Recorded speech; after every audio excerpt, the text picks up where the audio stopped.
My name is George Whitaker, and I'm 78 years old. When people ask me what I've learned in all these years, I tell them this. Life has a way of taking you exactly where you need to go, even when you can't see the destination from where you're standing. I've spent most of my life with my feet off the ground, literally. For 25 years, I flew commercial aircraft, carrying millions of passengers safely through the skies. But my real journey began much earlier, on a dusty farm road in Kansas when I was just 12 years old, the day I saw my first airplane. That moment changed everything. It planted a seed that would grow into a lifetime of chasing clouds, conquering fears, and eventually learning that the most important flights aren't always the ones that take you to new places, but the ones that bring you home to yourself. My story isn't just about aviation, though that's been the thread running through it all. It's about love found and lost, dreams deferred and achieved, the weight of responsibility, and the lightness of finally letting go.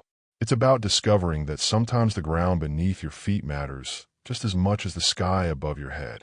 I've buried a wife, raised children, faced my deepest fears at 30,000 feet, and learned that courage isn't the absence of fear, it's flying anyway. Today, as I write these memoirs in the quiet of my empty house, I'm still flying, just in a different way. If my story resonates with you, if it reminds you of your own dreams or the people you've loved, I hope you'll stick around. We all need reminders that it's never too late to chase what calls to us, and that the best adventures often begin when we think our flying days are over. Come with me now, back to where it all began, to a 12-year-old boy standing in a wheat field, watching a silver bird cut through an endless Kansas sky. The sound hit me first, a deep, rumbling growl that seemed to shake the earth beneath my bare feet. I was walking back from Miller's Creek that hot July afternoon in 1959, a string of bluegill tied to my belt, thinking about nothing more important than whether Ma would fry them up with cornmeal or flour. Then I saw it, silver against the blue, cutting through the air like nothing I'd ever witnessed. An airplane, my first airplane. I dropped that string of fish right there in the dirt and stood frozen, my 12-year-old mind trying to make sense of what my eyes were seeing. The plane flew low enough that I could make out the windows, could almost imagine the faces pressed against the glass looking down at me. In that moment, standing in that Kansas wheat field with the summer heat shimmering around me, something inside me shifted. It was like a door had opened in my chest, and all the air rushed out, replaced by something else entirely, possibility. I ran home, so fast my lungs burned, burst through the screen door, and found Pa sitting at the kitchen table reading his newspaper. Pa, I saw an airplane. A real airplane. I was breathless, practically bouncing on my toes. He looked up over his reading glasses, his weathered face creased into what might have been a smile. Did you now? It was silver and huge, and it was flying right over Miller's Creek. How does it stay up there, Pa? How does something that big not fall down? Pa folded his paper carefully, the way he did everything, methodical, thoughtful. Well, son, I reckon that's something you might want to figure out for yourself someday. That night, I lay in bed staring at the ceiling, but in my mind, I was soaring. I could feel it. The pull of something bigger than our small farm, bigger than the endless rows of corn and wheat that stretched to the horizon. For the first time in my life, I understood that there was a whole world beyond what I could see from my bedroom window. The next morning, I walked into town and spent my save allowance money on every aviation magazine I could find at Henderson's General Store. Mrs. Henderson raised an eyebrow when I laid them on the counter. Flying magazine, Air and Space, Popular Aviation. Planning on growing wings, George? She asked with a chuckle. Maybe, I said, and I meant it. I devoured those magazines. I learned about lift and thrust, about the Wright brothers and Amelia Earhart. I memorized the names of aircraft manufacturers and studied pictures of cockpits until I could identify every gauge and switch. My bedroom walls became covered with cutout photos of planes, Cessnas, Pipers, Boeing 707s, military jets. Ma thought it was a phase. Boys go through these things, she told Pa one evening when she thought I wasn't listening. Remember when he wanted to be a cowboy? This'll pass too. But Pa, he understood. Maybe because he'd once been a boy who dreamed of something beyond the farm. Or maybe because he could see something in my eyes that even I didn't recognize yet. One Saturday, he drove me 40 miles to the regional airport in Wichita. "Want to see them up close?" he asked. We stood at the chain-link fence for hours, watching planes take off and land. Each one that roared past sent electricity through my veins. I pressed my face against that fence so hard it left marks on my cheeks, and I made a promise to myself right there. Someday, I would be the one in the cockpit. Someday, I would be the one guiding that silver bird through the endless sky. That promise became my North Star, guiding every decision I made from that day forward. The path from a 12-year-old's dream to a pilot's license isn't paved with good intentions. It's built with math homework, part-time jobs, and more rejection letters than any teenager should have to face. After high school, I applied to every aviation program I could find. The military turned me down because of a slight hearing issue in my left ear.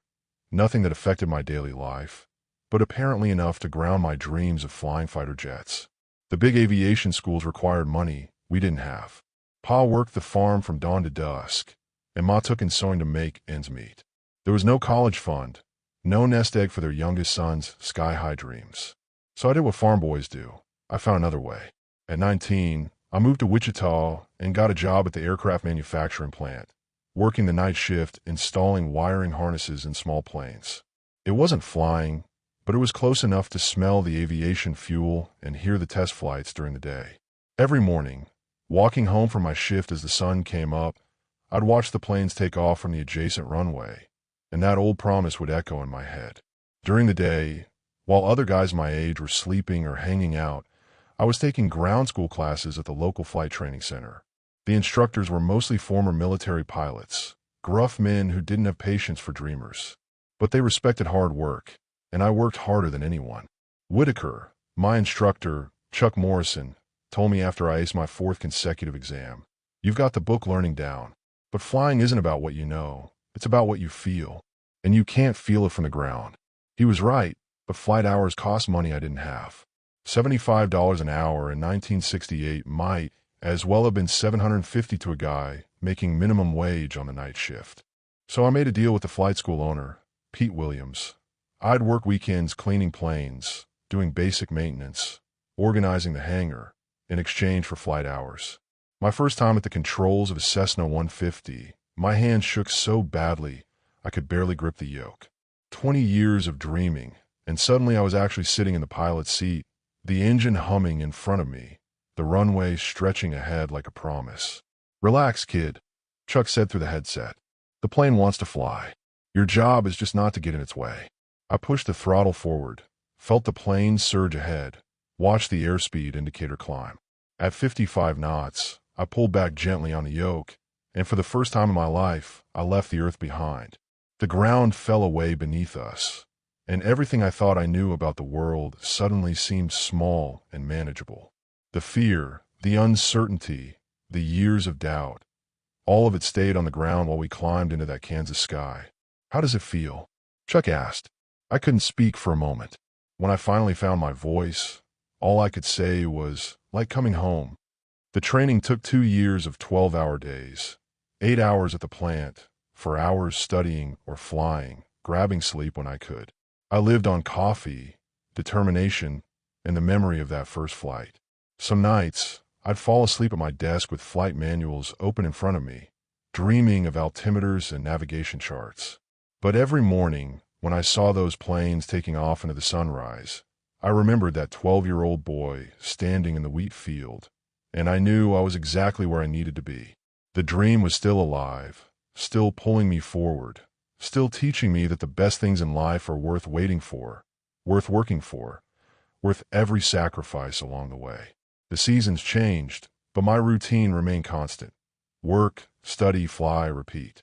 Some people called it obsession. I called it devotion. March 15th, 1970. The date is burned into my memory like a brand. It was the day Chuck Morrison finally said the words I've been waiting 2 years to hear. "Take her up alone, Whitaker. It's time." I'd logged 43 hours of dual instruction, passed every test, demonstrated every maneuver. But nothing, and I mean nothing, prepares you for that moment when your instructor unbuckles his harness, opens the door, and steps out onto the tarmac, leaving you alone with a machine that's about to carry you into the sky. 3 times around the pattern, Chuck called through the open window, Keep it simple. Keep it safe. Remember, the only difference between this flight and all the others is that I won't be there to save your hide if you mess up. Thanks for the confidence boost, Chuck. I went through my pre-flight check twice, then 3 times. Every gauge, every control surface, every safety item on the list. My hands were steady now. 2 years of training had cured the shaking, but my heart was hammering against my ribs like it was trying to escape. I taxied to the end of runway 18, ran through the engine check, and radioed the tower. Wichita Tower, Cessna Fort-7-2, Charlie Delta, ready for departure. Charlie Delta, you're cleared for takeoff, runway 18. Windcom, good luck on your solo. Even the tower controller knew. In the small world of aviation, word travels fast when someone's about to take their first solo flight. I pushed the throttle to full power and felt the familiar surge of acceleration. But something was different this time. The plane felt lighter, more eager to fly without Chuck's weight in the right seat. At rotation speed, I pulled back on the yoke, and we lifted off smoother than silk. Climbing through 500 feet, it hit me. I was flying. Alone. Actually flying an airplane by myself, with nothing but my training and my wits to keep me alive. The responsibility was terrifying and exhilarating at the same time. The first pattern was textbook perfect. Crosswind turn, downwind leg, base final approach. I greased the landing so smooth, I barely felt the wheels touch the runway. As I taxied back to the runway for my second lap, I caught a glimpse of Chuck standing by the hangar, arms crossed, probably holding his breath. The second trip around felt more natural. I was starting to trust myself, starting to feel the rhythm of solo flight. But it was the third and final pattern that changed everything. Turning base to final, the wind shifted. Nothing dramatic, but enough to push me off the center line. The old George might have panicked, might have overcorrected and made things worse. But the pilot in me, and yes, I was a pilot now, made the adjustments without thinking. A little left rudder, a touch more power, gentle correction back to the center line. I touched down exactly where I intended, rolled out straight and true, and taxied back to the hangar, where Chuck was waiting with a grin wider than the Kansas sky. "How'd it feel?" he asked as I shut down the engine. I sat there for a moment in the sudden quiet, trying to find words for something that felt bigger than language. Like I've been waiting my whole life for the last 20 minutes, I finally said. Chuck laughed and reached into his shirt pocket. "Well then, you've earned this." He handed me a piece of paper, temporary pilot certificate, signed and dated. "Congratulations, pilot." That night I called home. Ma answered on the second ring. "Ma, it's George. I did it. I flew solo today. I'm a pilot now." There was a long pause, and when she spoke again, her voice was thick with emotion. "Your father would be so proud, honey. We both are. Pa had died 6 months earlier, heart attack while fixing the tractor. He never got to see me earn my license, but somehow, up there alone in that little Cessna, I felt like he was riding along. I drove back to the farm that weekend and stood in the same spot where I'd first seen that airplane 11 years earlier. The wheat field looked smaller now, the horizon closer, but the sky was still infinite, still calling, still promising adventures I couldn't yet imagine. I was 23 years old, newly licensed, and ready to turn that childhood dream into a lifetime of flying. By 1973, I'd built up enough flight time to land my first real flying job, co-pilot for Midwest Regional Airlines, flying twin-engine Beechcraft on short hops between small towns across Kansas, Missouri, and Oklahoma. It wasn't the glamorous commercial aviation I dreamed about, but it was a paycheck for doing what I loved. The pay was terrible, the hours were brutal, and the planes were older than I was. But every morning when I walked out to the flight line and saw those aircraft waiting in the dawn light, I still got that same feeling I'd had as a 12-year-old boy, pure, electric excitement. Captain Jim Bradley was my mentor during those early days. A former Navy pilot who'd flown in Korea, Jim had the kind of steady confidence that made passengers feel safe and co-pilots feel capable. He taught me that flying was 90% routine and 10% pure instinct, and you'd better have both down cold when that 10% showed up. "Flying's like marriage, Whitaker," Jim told me one day as we were cruising over the Missouri River Valley. 99% of it is smooth and predictable. But it's how you handle the other 1% that determines whether you stay together or crash and burn. I thought that was just pilot wisdom until October 15th, 1974, when I met Sarah. She was a flight attendant for Transcontinental Airways, deadheading back to Kansas City on one of our flights from Tulsa. Most of the cabin crew I'd met were either too young and flighty or too experienced and cynical. Sarah was different. 26 years old, auburn hair pulled back in a neat bun, green eyes that seemed to notice everything. Professional, composed, but with a smile that suggested she didn't take herself too seriously. During the flight, she came up to the cockpit to introduce herself, standard courtesy between crew members. But when she said hello, something in her voice made me look twice. "I hear you're the co-pilot who used to build these planes before he learned to fly them," she said. "Word travels fast in small airlines." "Guilty as charged," I said, though I promise I only worked on the wiring. "If something goes wrong with the engines, that's not my fault." She laughed, not the polite airline laugh she probably used with passengers, but a genuine, musical sound that made something flutter in my chest. After we landed in Kansas City, I found myself walking with her through the terminal. She was catching a connection to Denver, had a 2-hour layover. "Buy you a cup of coffee?" I asked, trying to sound casual. "I thought you'd never ask," she said. We sat in the airport coffee shop talking until they called her flight. She told me about growing up in Colorado, about how she'd become a flight attendant, because it was the only way a woman could see the world and get paid for it. I told her about the farm, about Pa, about that first airplane I'd seen as a boy. "So you're living your childhood dream," she said. "Still working on it," I admitted. "This is just the beginning." When her flight was called, she wrote her phone number on a napkin. "Call me when you're in Denver," she said. "I'll show you the mountains from the ground." I called her 3 days later, then again the next week. Our schedules were crazy. She was flying international routes while I was still stuck on regional milk runs, but we found ways to connect. Late-night phone calls between flights, stolen weekends when we could coordinate our time off, letters that crossed in the mail. The first time she rode in the cockpit with me, legally, as an off-duty crew member, was magic. Cruising over the Colorado Rockies at sunset, the peaks turning gold and purple in the dying light, I looked over at her gazing out the window and knew I was falling in love. "This is what you see every day?" she asked, her voice soft with wonder. "Every day's different," I said. "But yeah, this is the office." She turned to look at me, and in her eyes I saw something I'd never seen before. Someone who understood. Not just the flying, but the calling. The need to be up here, above the ordinary world, touching something bigger than ourselves. "I'm starting to understand why you love this so much," she said. "It's not just the flying anymore," I said, and we both knew what I meant. Sarah and I were married on June 12, 1976, at a small church in her hometown of Boulder, Colorado. The wedding was simple, just family and a few friends from the airline. But when we walked out of that church together, I felt like I just signed up for the most important flight of my life. Our honeymoon was a week in Hawaii, paid for with every spare dollar we'd saved from our flying schedules. Sitting on Waikiki Beach, watching planes take off from Honolulu International, Sarah laughed and said, "Even on vacation, you can't stop watching airplanes."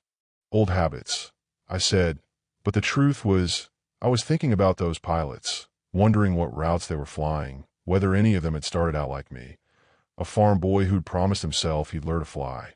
By 1978, I'd built up enough experience to land a job with Continental Airlines as a first officer on Boeing 727s. It was the big leagues, real commercial aviation, flying passengers across the country. Everything I dreamed about since that first airplane flew over Miller's Creek. Sarah had transferred to Continental too, working the international routes she'd always wanted. Our schedules were still crazy, but now we were crazy together. Sometimes we'd even work the same flights, though airline policy kept us from flying as a married couple in the cockpit and cabin of the same aircraft. We bought a small house in Denver, 30 minutes from Stapleton International Airport. It had a big kitchen that Sarah loved and a basement workshop where I could tinker with radio equipment and study aviation manuals. But the best part was the back deck, where we could sit in the evenings and watch planes on approach, their landing lights cutting through the mountain air. "Do you ever miss it?" Sarah asked me one evening in 1979. We were watching a 727, maybe even one I'd flown earlier that week, descending through the thin Colorado air. Miss what? The ground. Normal life. Coming home every night to the same place. I thought about it for a long moment. Do you? She was quiet for a while, then shook her head. I think we're wired differently, George. I think we need the movement, the change, the feeling that we're going somewhere, even when we don't know exactly where. She was right. The flying life wasn't for everyone. It meant holidays in hotel rooms, birthdays at cruising altitude, anniversaries celebrated in airport coffee shops between connections. But it also meant waking up in Seattle and falling asleep in Miami, watching sunrise over the Rockies and sunset over the Atlantic, living a life that was bigger than any single place could contain. In 1981, Sarah got pregnant with her first child. We were both 27, finally earning decent money, finally feeling like real adults. The pregnancy was smooth until the 8th month, when complications forced Sarah to stop flying and go on bed rest. I'll never forget the night Michael was born. I was flying a red-eye from Los Angeles to Denver, scheduled to land at 6:30 a.m. Sarah's labor started at midnight. The flight dispatcher patched me through to the hospital during our stopover in Phoenix. "It's time, George," Sarah said, her voice strained but excited. "I'll be there, I promised. 2 hours, honey. Just hang on." Captain Dave Morrison, no relation to my old flight instructor Chuck, looked over at me and grinned. "Looks like we've got a baby to get to," he said, and pushed the throttles a little further forward. We landed in Denver at 6:15, 15 minutes ahead of schedule. I ran through that terminal like my life depended on it, caught a cab to Presbyterian Hospital, and burst into the maternity ward just as the doctor was placing my son in Sarah's arms. "You made it," she whispered, tears streaming down her face. Michael George Whitaker was 6 pounds, 11 ounces of perfection. When I held him for the first time, his tiny fingers wrapped around mine, I made him the same promise I'd made to myself all those years ago. Someday, if he wanted, I'd teach him to fly. By 1985, I'd earned my captain's stripes and was flying Boeing 757s on Continental's longer domestic routes. The transition from first officer to captain is more than just a promotion. It's a complete shift in responsibility. Suddenly, you're not just responsible for flying the airplane.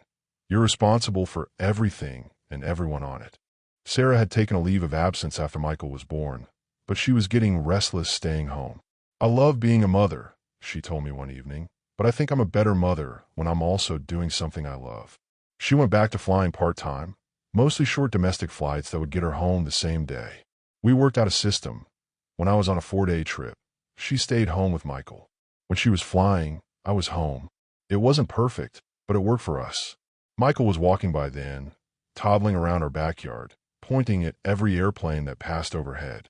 "Daddy plane," he'd shout, and my heart would swell with a mixture of pride and worry.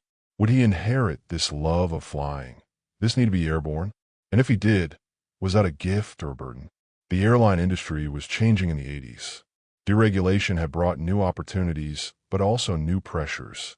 More competition, tighter schedules, older passengers who remembered when flying was glamorous and service was king. We were adapting to a world where aviation was becoming less of an adventure and more of a necessity. But for me, every flight was still an adventure. Every takeoff still gave me that rush of excitement I'd felt during my first solo. The responsibility was heavier now. 180 passengers putting their lives in my hands every time I pushed those throttles forward. But the fundamental joy remained unchanged. One flight, in particular, stands out from those years. We were flying from Denver to Boston on a clear December morning when air traffic control radioed with an unusual request.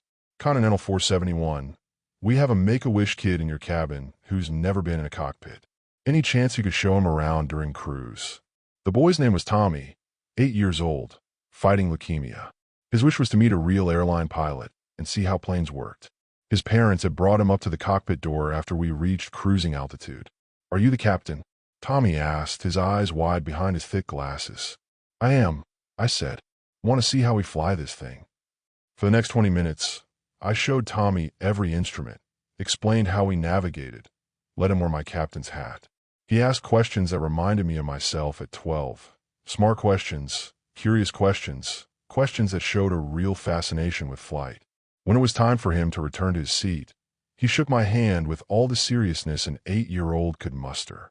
"Thank you, Captain Whitaker." This is the best day of my life. 3 months later, I got a letter from Tommy's mother. He had passed away peacefully in his sleep, but he'd spent his last weeks telling everyone about meeting the airplane captain, about sitting in the cockpit and learning to fly. That letter reminded me why I love this job. Yes, we transported people from point A to point B. But sometimes we carry dreams. Sometimes, for 20 minutes at 35,000 feet, we showed a sick little boy that the sky was still full of possibilities. In 1987, Sarah got pregnant again. Our daughter Emma was born that October, a healthy, loud, beautiful baby who seemed to view the world with Sarah's keen intelligence and my stubborn determination. Standing in that hospital room, holding Emma, while Michael, now 6 years old, climbed into bed with Sarah, I felt something I'd never experienced before: complete contentment. I had everything I'd ever wanted, the career I dreamed about, the woman I loved, 2 healthy children, and a life that still surprised me every day. "She's perfect," Sarah whispered. "They both are," I said, and meant it. The call came at 3:17 a.m. on March 15th, 1994. 24 years to the day after my first solo flight.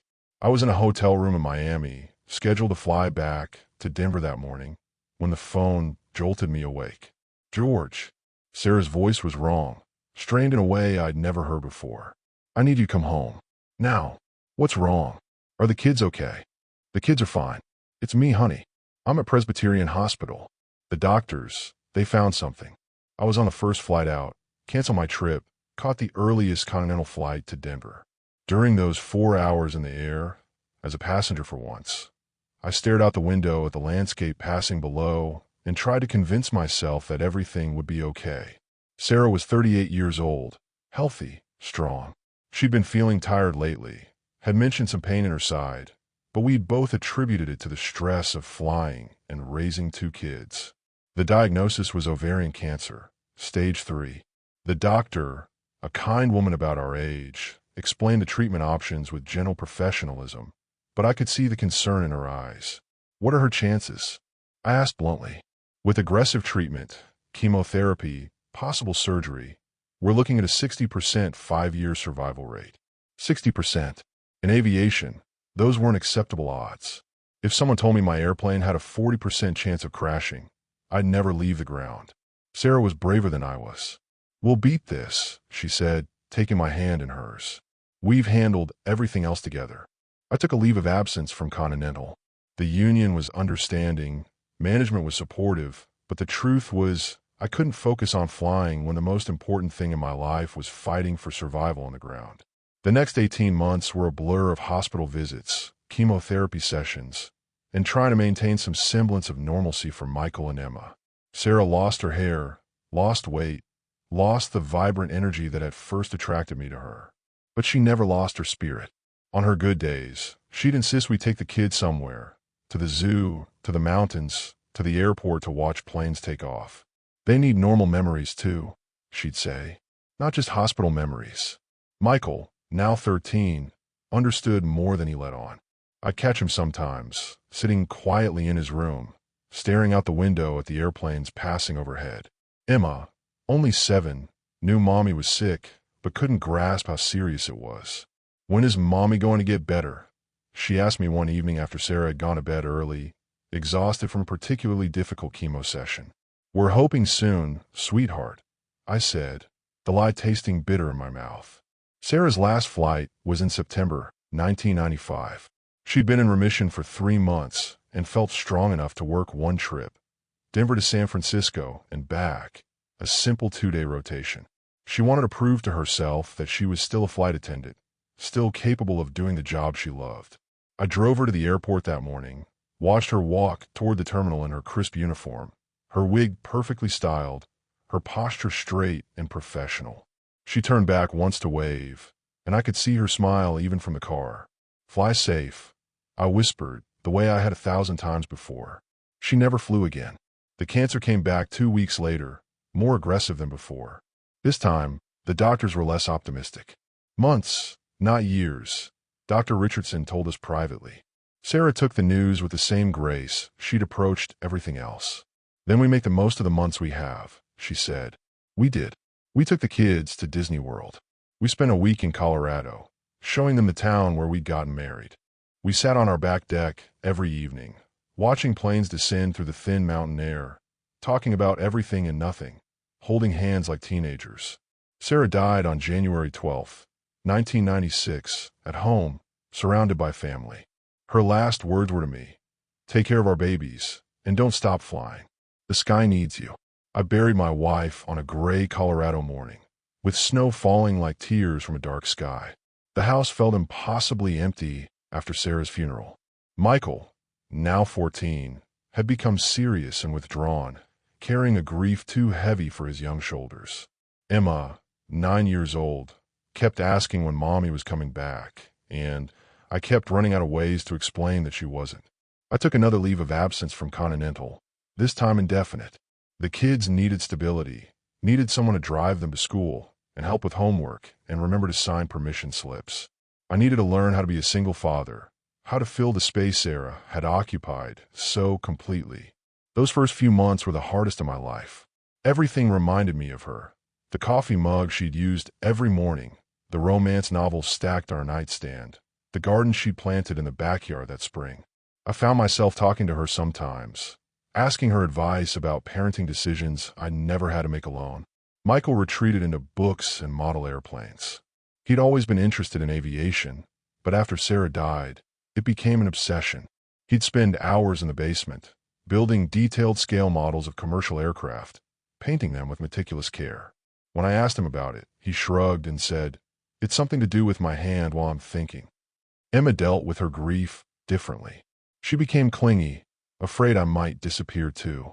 Every time I left the house, even for groceries, she'd make me promise I was coming back. At night, she'd climb into bed with me, and I'd wake up with her small body curled against mine, seeking comfort and sleep she couldn't find while awake. My sister Helen moved in with us for a few months, helping with the kids while I figured out how to navigate this new reality. She'd been married to her husband Tom for 25 years, raised 4 kids of her own, and had practical wisdom I desperately needed.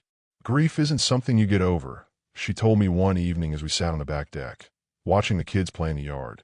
"It's something you learn to carry, and eventually, you learn to carry it without it breaking your back."